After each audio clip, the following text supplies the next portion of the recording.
Porque no hago el bien que quiero, sino el mal que no quiero, eso hago. Y si hago lo que no quiero, ya no lo hago yo, sino el pecado que mora en mí. Así que, queriendo yo hacer el bien, hallo esta ley, que el mal está en mí. Bienvenidos a 5 minutos de teología, espacio en el que abordaremos diversos temas de la fe cristiana. En esta ocasión, los artículos 5 y 6 del 6º capítulo de la Confesión de Fe de Westminster.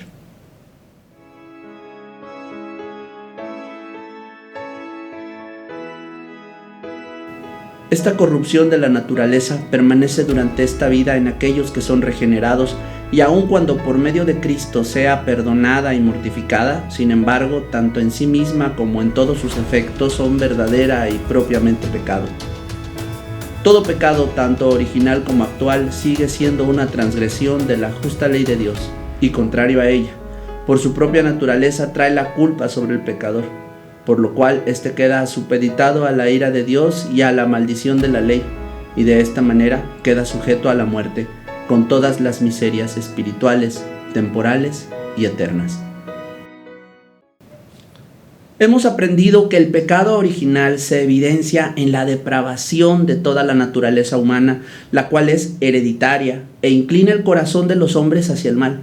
Sin embargo, se hace necesario distinguirlo del pecado actual, el cual se define como todos los pecados individuales de hecho, así como los pensamientos y deseos que fluyen de la naturaleza caída.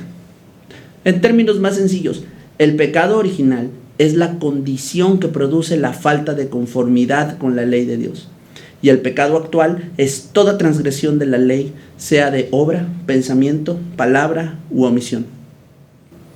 Entendido esto, la Confesión de Fe de Westminster plantea que la corrupción de la naturaleza permanece en los regenerados, lo cual significa que los cristianos seguimos siendo pecadores y por lo tanto capaces de transgredir la ley de Dios.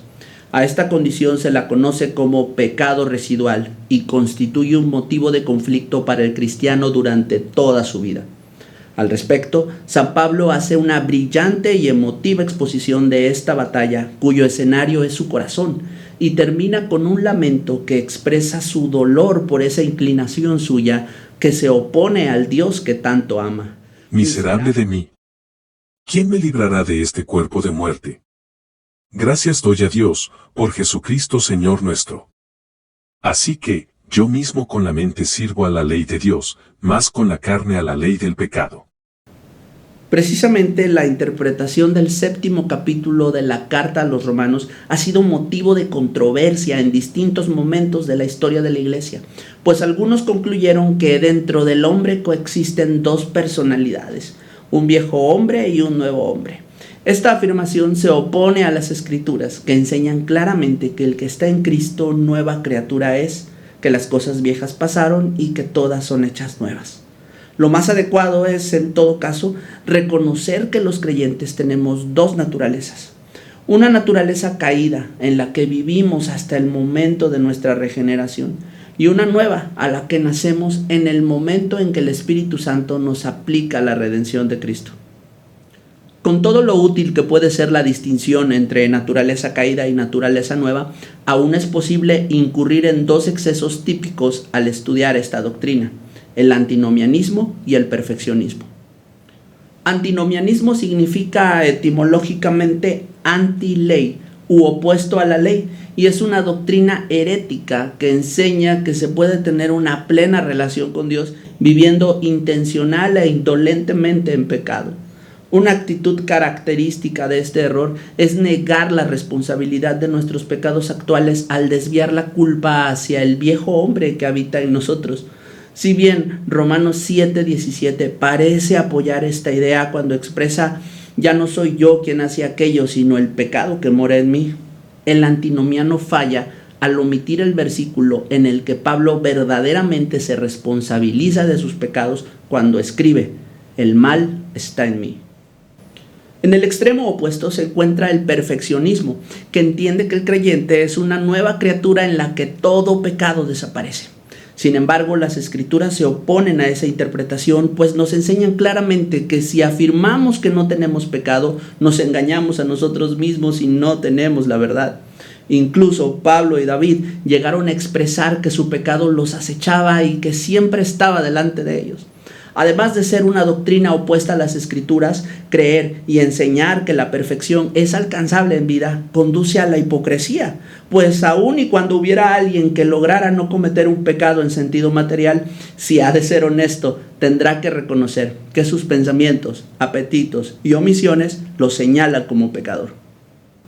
La vida del creyente no implica ausencia de pecado, más bien significa que el pecado ya no reina más en su corazón. Un cristiano sigue siendo plenamente capaz de pecar, posse peccare, pero la naturaleza que ha sido suscitada en él por el Espíritu Santo anula su incapacidad para obedecer a Dios por las motivaciones correctas. Non posse, non peccare. Esto genera un conflicto que antes de la regeneración no existía, y todos los verdaderos creyentes experimentan esta tensión entre hacer lo que su naturaleza pecaminosa quiere y aquello a lo que su nueva naturaleza los impulsa.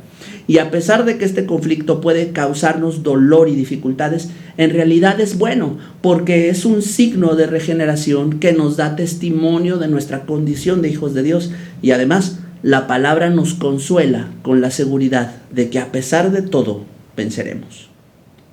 Hemos llegado al final de este episodio y quiero pedirte que si este contenido te ha resultado útil, lo compartas con más personas para que así Dios nos haga crecer en gracia y conocimiento de Él. Mi nombre es Víctor Hugo Alarcón. Hasta la próxima.